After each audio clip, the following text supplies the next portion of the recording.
Our first lecture in this series explored the vast human history of incorporating motion into imagery and graphical forms. We ended up finishing around the end of World War I. So in this lecture, we'll explore some of the experimental artists pushing dynamic media design into new style and forms in the 1920s and 30s. These experimental animators not only provided visual inspiration for future generations, they're also the teachers of many of the most influential artists working in dynamic media from the 1950s onwards. Many were painters, sculptors, graphic designers and musicians. They came from diverse modernist art movements such as Bauhaus, Cubism, Dadaism and Surrealism. These forms of modernism abandoned the laws of beauty and social organisation in an attempt to demolish an aesthetic of art that they saw as traditional. So think of artists such as Wassily Kandinsky, Picasso, Marcel Duchamp or Salvador Dali as representative of this type of movement. The modernists explored the spontaneous, abstract, irrational and subconscious. I'll briefly highlight a few of the most influential motion graphic artists of this time from this modernist era, but I really encourage you to explore the work of some of these artists in more detail. Think about the ideas and techniques that underpinned the films. What were they trying to achieve and why? How did they make their films? And think about how we view these works today. What's changed? What can we learn from these old masters? First up is the Swedish painter and musician Viking Egerling. He was an early adopter of the new technology of film. Egerling conceived of his work in film in the language of music, and this is a recurring theme that you'll find for a lot of dynamic media designers, the parallel of music and visuals. Egerling sought to describe what he described as a universal language of abstract symbols. His 1923 film, Symphonie Diagonale, took 4 years to complete. He started in 1919. Whilst it's still beautiful to look at today, when we look at it by today's standards, the film is so simple, very minimal. Egerling created the film by a frame-by-frame animation process with figures that he'd cut out from paper and tinfoil. About the same time as Egerling commenced his epic production, a German painter, Walter Ruttmann, began a series of films called Lichtspiel Opus, literally light play opus, spanning from 1919 to 1921. Opus 1 premiered in Germany in 1921, and it was the first abstract film to be publicly screened in the world. Ruttmann's first animations for Opus No. 1 were painted with oil on glass plates beneath an animation camera, shooting one frame after each brush stroke or each alteration because the wet paint could be wiped away or modified quite easily. Ruttmann later combined this technique with geometric cutouts on a separate layer of glass.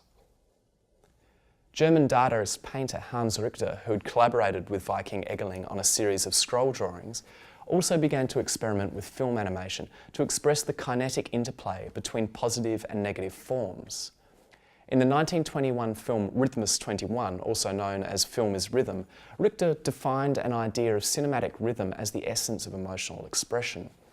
Using stop motion and forward and backward printing in addition to an animation table where a camera is positioned above a table and the film is photographed as the animation takes place on the table, the film of Rhythmus 21 consists of a continuous flow of rectangular and square shapes that seem to move forward, backward, vertically and horizontally across the screen. Syncopated by an uneven rhythm, forms grow, break apart and are fused together in a variety of configurations. By restricting himself to the use of square shapes and thus simplifying his compositions, Richter was able to concentrate on the arrangements of the essential elements of cinema: movement, time and light, to convey emotional content. And nowhere is this more evident than in the final crescendo of the film, in which all of the disparate elements of the film briefly coalesce into a Mondrian-like spatial grid before decomposing into a field of pure light. In 1923, the well-known Cubist painter Ferdinand Léger produced the film Ballet Mécanique. Fragments of machines in motion, disembodied figures, camera reflections and animated geometric shapes are orchestrated into a seductive and rhythmic dance. From an artistic perspective, Léger's experiment represented a daring leap into kinetic abstraction and inspired many of his fellow artists in the Cubist and Surrealist scenes. In 1926, Marcel Duchamp, who was known for his ready-made sculptures like Fountain from 1917, which is basically a men's urinal that's signed R. Mutt, Duchamp created anemic cinema, which features whirling animated drawings that he called roto-reliefs. Duchamp created these optical play toys by painting designs on flat cardboard circles and spinning them on a phonograph table, like a record turntable. Duchamp worked with legendary Dadaist and Surrealist photographer Man Ray on anemic cinema, and Man Ray subsequently produced the influential experimental film L'Étoile de Mer, The Star of the Sea.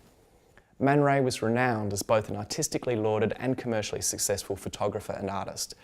He's regularly identified as one of the most influential artists of the 20th century.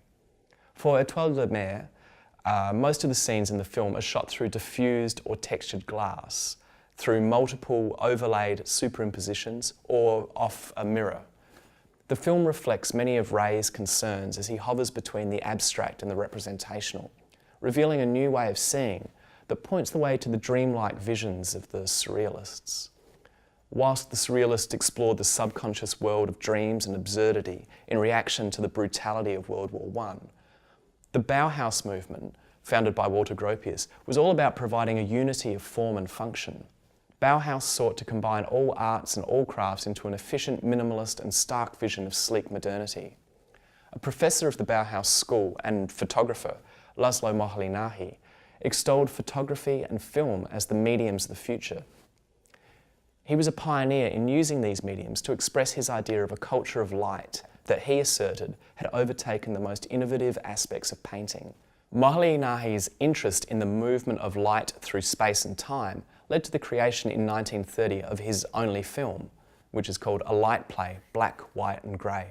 The film is based on the shadow patterns by Moholy-Nagy's light space modulator, which was an early kinetic sculpture consisting of a variety of curved objects moving in a carefully choreographed cycle of movements. Beyond his work as an artist, Moholy-Nagy was an influential figure on the world of design and image making as both a teacher and a theorist. His students, such as Georgi Kepes, went on to teach a new generation of graphic designers and dynamic media makers, including Saul Bass, and we'll come back to all of these names in later lectures. But we can see in this 1920s European experimental tradition a connection to particular important modernist art and cultural movements of the time, and a fascination with trying to manipulate the medium of film in different ways to create new ways of seeing. Meanwhile, on the other side of the world in New Zealand, a young man called Len Lai became convinced that motion could be part of the language of art, leading him to make film. Lai was a fascinating and perpetually curious man. He was one of the first artists of European descent to appreciate the art of Maori and Australian Aboriginal, Pacific Island and African cultures, and this had a great influence on his work. In the early 1920s, Lai travelled widely in the South Pacific and spent extended periods in Australia and Samoa, where he was expelled by the New Zealand colonial administration for living within an Indigenous community. Subsequently, Lai relocated to the Northern Hemisphere, and we're looking here at Lai's first film, Tusalaba, from 1929. And the diverse cultural influences are really plain to see. This film's about the beginnings of organic life and was made using around 4,400 individual drawings. Lai rarely used this technique again and instead became a pioneer of what he described as direct film, which involved painting or etching directly onto the film strip, as can be seen here in this series of stills from Lai's film Free Radicals. Beginning with a colour box from 1935, which won a Medal of Honour at the 1935 International Cinema Festival in Brussels, Lai fashioned a collection of expressive, hand-tooled films, many of which illustrated methods rarely seen before in the cinematic medium. Lai's work often linked fine art and motion graphics in advertising. He worked for the GPO film unit in the UK, and Lai's work from this time shows a use of hybrid media as well as an early connection between fine art and the emergence of motion graphics in advertising. This was a connection that was also made by Oskar Fischinger, who we'll look at in more detail in a moment. Other notable innovators of the late 1920s and early 1930s include Lotte Reiniger, who pioneered a silhouette cutout animation style. We can see that in this film Cinderella from 1922. And Claire Parker and Alexander Alexeyev, who invented the pin screen animation technique, which is seen here in their eerie Night on Bald Mountain short film. Oscar Fischinger was another notable eccentric animator who believed that visual music, as he called his experimental animations, visual music was the future of art. Fischinger pioneered multi-projector installation works and was also an inventor of Gasper-Color, a colour film process that was an early rival to Technicolor. After releasing his 1935 film Composition in Blue, Fischinger was heralded as one of the greatest artists of the 20th century. He developed a radical approach to abstraction, working with light, space, time and movement. Using dazzling colour and experimental animation techniques, including unique wax experiments, Fischinger strove to push aside narrative and reduce cinema to pure plane, scale, motion, rhythm and colour in search of the absolute. For Composition in Blue, Fischinger created wooden cubes and wax cylinders as three-dimensional animated models, approximately as tall as a cigarette. Some of them painted and others covered with fabric.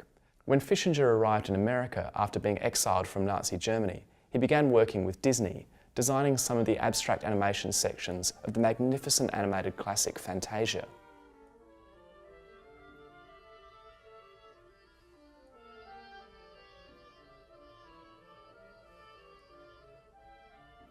The last animators from the 1930s that I'll talk about are Mary Ellen Booth and Norman McLaren. Both of these filmmakers had extraordinary careers, and I strongly encourage you to explore some of their works in more detail. Booth was one of the first female animators and a pioneer of experimental animation and visual music. McLaren was an Oscar-winning animator who'd had a long and acclaimed career producing films with the National Film Board of Canada. McLaren has a series of films that teach animation called Animated Motion that were produced in the 1970s, and they are just a great introduction to the basics of this art form. One frame of film and the next is the essence of all motion picture and animation. In 1939, Booth and McLaren, these two exceptional animators, collaborated on this film, Spook Sport. Booth hired McLaren to draw the characters of ghosts and bats directly on film strips to synchronise with the music. The stark colour palette of green and red, the synchronicity of dancing animated image and music creates a dynamic and spooky animation. While this is a great little short, it's far from either of their best work, so please check out more of their stuff if you get a chance.